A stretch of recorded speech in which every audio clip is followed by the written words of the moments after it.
Micro Air Vehicles, or MAVs, will play an important role in future warfare. The urban battlefield calls for tools to increase the warfighter's situational awareness and capacity to engage rapidly, precisely, and with minimal collateral damage. MAVs will be integrated into future Air Force layered sensing systems. These systems may be airdropped or hand-launched depending on the mission requirements.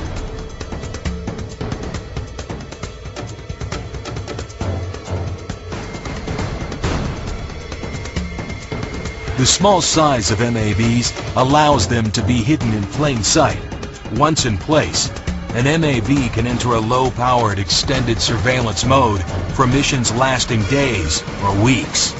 This may require the MAV to harvest energy from environmental sources, such as sunlight or wind, or from man-made sources, such as power lines and vibrating machinery.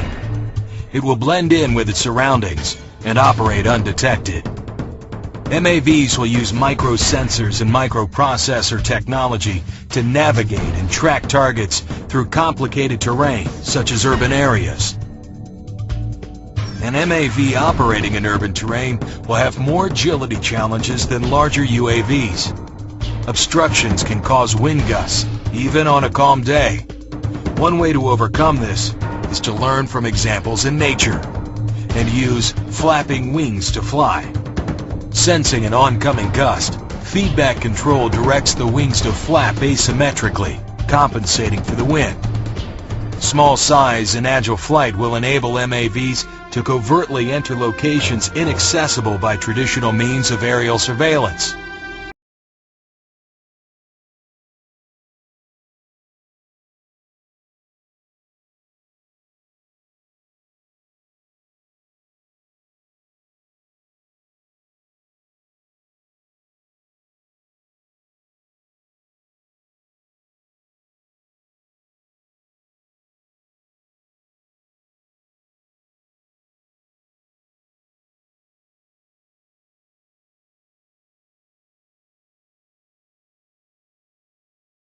Enable real-time, reliable decision-making, and to provide an overall surveillance picture for other platforms or operators.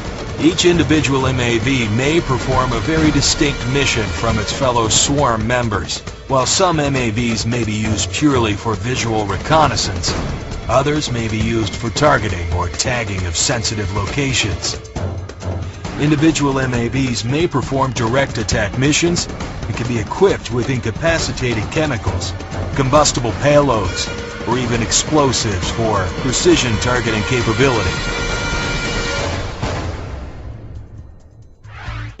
MAVs may carry sensors to detect chemical, biological, or radiation threats and relay this information to human operators or to other unmanned platforms.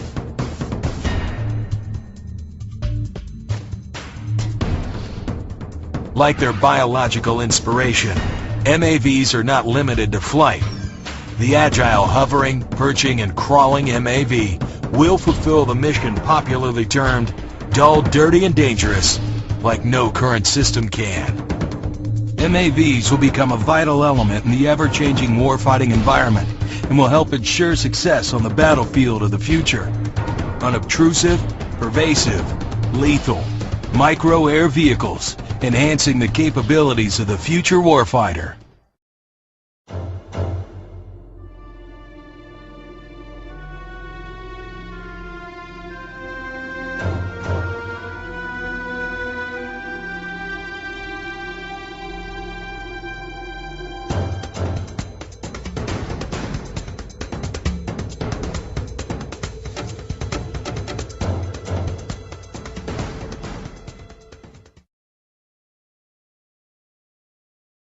अब हम आपको भारत की स्वदेशी ताकत के दर्शन करवाएंगे। इन दिनों बेंगलुरु में international aerospace and defence exhibition चल रही है, जिसका नाम है एरो इंडिया 2017। इस एग्जीबिशन में भारत की स्वदेशी ताकत देखने को मिल रही है। वैसे तो यहां भारत सहित दुनिया भर की 700 से ज्यादा कंपनियां हिस्सा ले रही हैं, लेकिन यहां देश के 3 स्वदेशी प्रोडक्ट्स भारत का सम्मान बढ़ा रहे हैं। आज हम आपको इन्हीं 3 शक्तियों के बारे में पूरी जानकारी देंगे। कल हमने आपको भारत की अंतरिक्ष वाली शक्ति के दर्शन करवाए थे। लेकिन भारत सिर्फ अंतरिक्ष में ही नहीं बल्कि रक्षा के क्षेत्र में भी एक बड़ी ताकत बन रहा है। अब एयर डिफेंस और एयर अटैक की तकनीक के मामले में भी हम आत्मनिर्भर बन रहे हैं। एरो इंडिया 2017 से हम आपके लिए भारत की वो कामयाबियां चुनकर लाए हैं जिन पर आपको गर्व होगा। आज हम आपको भारत का सबसे बड़ा हेलीकॉप्टर दिखाएंगे। यह हेलीकॉप्टर ऑगस्टा वेस्टलैंड जैसे हेलीकॉप्टर की जगह डेवलप किया जा रहा है। आपको याद होगा कि ऑगस्टा वेस्टलैंड हेलीकॉप्टर की खरीद में घूसकांड के बाद यह सौदा रद्द कर दिया गया था। लेकिन वीआईपीज को सियाचिन जैसे हाई ऑल्टीट्यूड में लेकर जाने वाले हेलीकॉप्टर की जरूरत भारत में अब भी बनी हुई है। इसीलिए HAL यानी हिंदुस्तान एरोनॉटिक्स लिमिटेड अब इसे बना रहा है, इसका निर्माण कर रहा है। इस हेलीकॉप्टर को अभी इंडियन मल्टी रोल हेलीकॉप्टर कहा जा रहा है। यह हेलीकॉप्टर 12 टन तक का वजन ले जा सकता है और यह 20,000 फीट की ऊंचाई तक जा सकता है। इस हेलीकॉप्टर में एक बार में 24 सैनिक, 18 वीआईपीज और 8 वीवीआईपीज जा सकते हैं। इसके अलावा आज हम आपको भारत का सबसे हल्का और सबसे छोटा हेलीकॉप्टर भी दिखाएंगे। इस तरह के हेलीकॉप्टर्स को लाइट यूटिलिटी हेलीकॉप्टर कहा जाता है। अभी भारतीय सुरक्षा बलों के पास चीता और चेतक नाम के हेलीकॉप्टर्स हैं और उसमें चीतल हेलीकॉप्टर्स का नाम भी जुड़ा हुआ है। ये हेलीकॉप्टर्स पहाड़ी इलाकों में और खास तौर पर कश्मीर के कारगिल, लद्दाख और सियाचिन में जवानों को पहुंचाने या राशन की डिलीवरी करने में मुख्य भूमिका निभाते हैं। लेकिन अब ये हेलीकॉप्टर्स पुराने हो चुके हैं, इसलिए इन्हें बदलने की तैयारी कर ली गई है। इसके अलावा आज हम आपको स्वदेशी अवॉक्स यानी airborne early warning and control system भी दिखाएंगे। आसान भाषा में इसका मतलब यह है कि इस सिस्टम की मदद से आसमान में 200 किलोमीटर की रेंज में दुश्मन के लड़ाकू विमान, ड्रोन और मिसाइल का पता लगाया जा सकता है। इस सिस्टम को DRDO ने तैयार किया है। हमारे संवाददाता कृष्ण मोहन मिश्रा ने आपके लिए भारत की इन 3 स्वदेशी ताकतों पर एक विशेष वीडियो रिपोर्ट तैयार की है जो अब आपको देखनी चाहिए।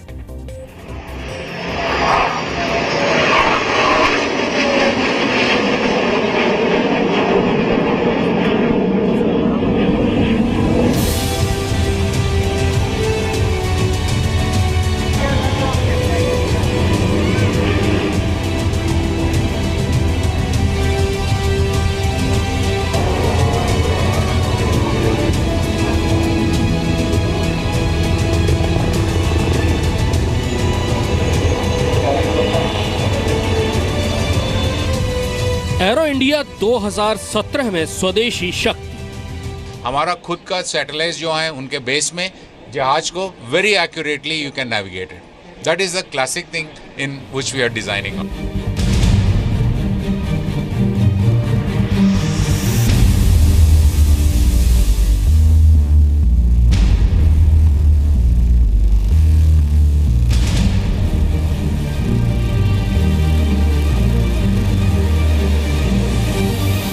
हथियारों के खरीदार के बजाय निर्माता बनने वाले नए इंडिया के दर्शक। ये नए जो देशी एवैक्स हैं, इनके आने के बाद न केवल भारतीय वायुसेना की क्षमता में इजाफा होगा, अब वो हथियारों के खरीदार के बजाय हथियारों का निर्माता बन रहा है। उस दिशा में एक बहुत बड़ा कदम है।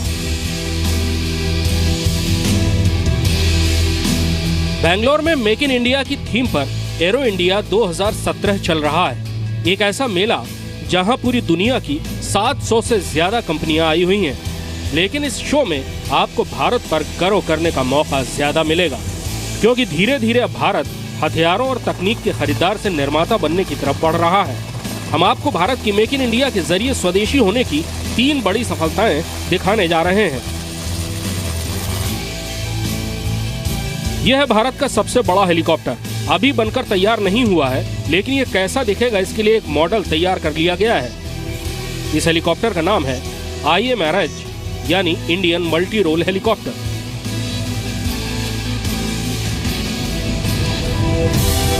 दरअसल सियाचिन जैसे ऊंचे इलाकों में वीवीआईपी को ले जाने के लिए एक हेलीकॉप्टर की जरूरत भारतीय वायुसेना को बहुत पहले से महसूस हो रही थी। इसीलिए ऑगस्टा वेस्टलैंड हेलीकॉप्टर खरीदने के लिए समझौता हुआ था। लेकिन इस हेलीकॉप्टर की खरीद में हुए घूसकांड के बाद यह सौदा रद्द हो गया। हिंदुस्तान एरोनॉटिक्स लिमिटेड ने IMRH हेलीकॉप्टर बनाने की तैयारी शुरू कर दी है। यह भारत का सबसे बड़ा हेलीकॉप्टर है। भारत पिछले लगभग एक दशक से हेलीकॉप्टर बना रहा है। सबसे पहले उसने लाइट हेलीकॉप्टर बनाया, उसके बाद एडवांस लाइट हेलीकॉप्टर बनाया, कॉम्बैट हेलीकॉप्टर बनाया और ये है सबसे बड़ा हेलीकॉप्टर जो भारत बनाएगा। इसका नाम रखा गया है इंडियन मल्टी रोल हेलीकॉप्टर यानी IMRH। 12 टन हेलीकॉप्टर को नापा जाता है उसकी क्षमता पर कि वो कितना वज़न ले जा सकता है। 12 टन तक वज़न ये ले जा सकेगा। इसकी सीलिंग यानी किस ऊंचाई तक जा सकेगा वो 20,000 फीट होगी, यानी 20,000 फीट तक ये जा सकेगा। एक बार में 24 ट्रुप्स इसमें जा सकेंगे, 24 सैनिक जा सकेंगे, 18 VIP इसमें जा सकते हैं और 8 VVIPs भी इसमें जा सकते हैं। इस तरह की इसमें व्यवस्था है। इसको हमने कॉन्सेप्शलाइज करके सब एयरफोर्स, आर्मी, नेवी के लिए तीनों वर्जन्स के लिए हम अलग अलग रिक्वायरमेंट मीट करने के लिए ये मल्टी रोल हेलीकॉप्टर डिज़ाइन किए हैं। इसका अभी होगा ये VIP भी जा सकती है, VVIP भी सीटिंग कर सकते हैं, नहीं तो 24 सीट ट्रूप्स लेके जा सकते हैं। अब से आप कम से कम 4 साल के बाद प्रोटोटाइप उड़ेगी। ये है वो VVIP हेलीकॉप्टर जो ऑगस्टा वेस्टलैंड की टक्कर का उससे बेहतर बनाया जाएगा, ऐसा दावा है। 8 सीटें हैं, VVIP वर्जन है, एक बार में 800 किलोमीटर तक चल सकता है। ये भारतीय सेनाओं के लिए तैयार किए जाने वाला सबसे बड़ा हेलीकॉप्टर है। अब आपको सबसे छोटा हेलीकॉप्टर दिखाते हैं, यानी लाइट यूटिलिटी हेलीकॉप्टर। अभी भारतीय सुरक्षा बलों के पास चीता और चेतक नाम के हल्के हेलीकॉप्टर्स हैं, लेकिन इनकी उम्र 50 साल से ज्यादा हो चुकी है, इसलिए अब इन्हें रिप्लेस करने की तैयारी शुरू हो चुकी है। करगिल, लद्दाख और सियाचिन जैसे दुर्गम इलाकों में ये हेलीकॉप्टर बड़े काम आते हैं। खास बात यह है कि अब इन्हें देश में ही तैयार किया जा रहा है। अब इस काम के लिए स्वदेशी हेलीकॉप्टर लाइट यूटिलिटी हेलीकॉप्टर यानी LUH तैयार किया जा रहा है।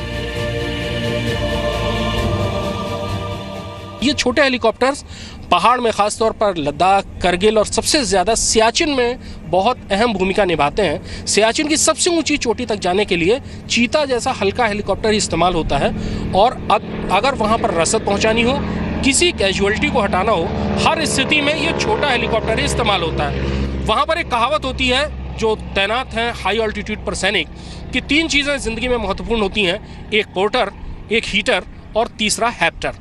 तो ये छोटा हेलीकॉप्टर जो लाइट यूटिलिटी हेलीकॉप्टर है, ये चीता और चेतक की जगह लेगा। पहले साहब, सबसे पहले तो इस कैटेगरी का जो हेलीकॉप्टर है उसका महत्व क्यों है, इतने बड़े तादाद में उनको क्यों बनाने की ज़रूरत है?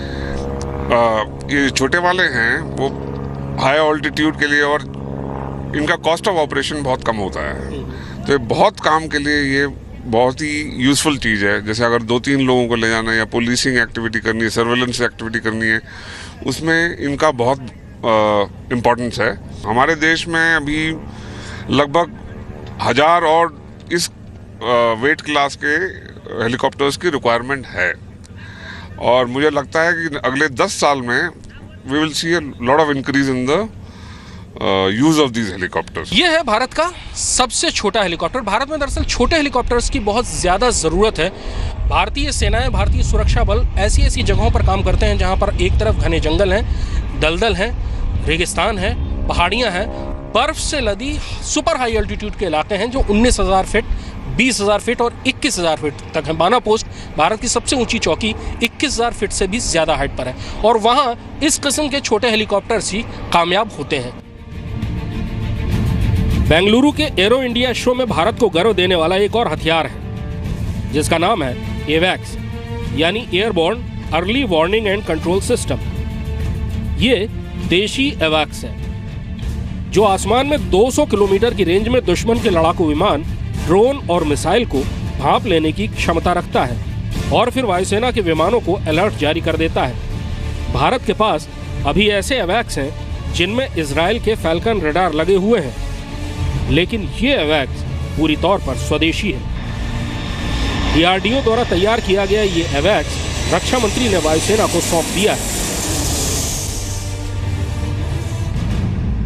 इस सिस्टम को AEWCS क्यों कहते हैं? ये दरअसल क्या काम करेगा? As a matter of fact, this is an eye in the sky. When we are going near the border, the enemies are likely to take off their fighter planes to come against us. What we need to do is, we should understand when they are taking off much in advance. If you know early, then we can take action to prevent them coming into our place early. So it has got a radar, it has got a sensor for detecting ground-based radars, it has got a sensors to find out airborne radars, it has got a sensors to find out their communication, it has got a data link, it has got so many other systems. So operators will be sitting there and operating as though you are in a ground-based system. So it is mobile, it can be used anywhere you want in the world. दरअसल एवैक्स एक control room होता है कि जो कि आसमान में उड़ता है, वो दुश्मन के जहाज़ों पर नज़र भी रखता है, उनकी दिशा देखता है, उनकी स्पीड देखता है और अपने एयरक्राफ्ट को कंट्रोल कर सकता है, नए कमांड्स दे सकता है, उनके अटैक की दिशा बदल सकता है। इजराइल की टेक्नोलॉजी का इस्तेमाल किया गया और IL-76 जो एयरक्राफ्ट है उसके ऊपर इजराइल से फैल्कन रडार लगाकर एवैक्स बनाए गए, जिनको पिछले दशक में भारतीय वायुसेना में शामिल किया गया। जाहिर तौर पर ये दोनों हेलीकॉप्टर और एवैक्स भारत के डिफेंस सेक्टर को मजबूती देंगे। ये तीनों हथियार भविष्य में भारतीय सेना और वायुसेना को नई दिशा देने का काम करेंगे। कैमरामैन तारक रामुलू के साथ कृष्ण मोहन मिश्रा, जी मीडिया, बेंगलुरु।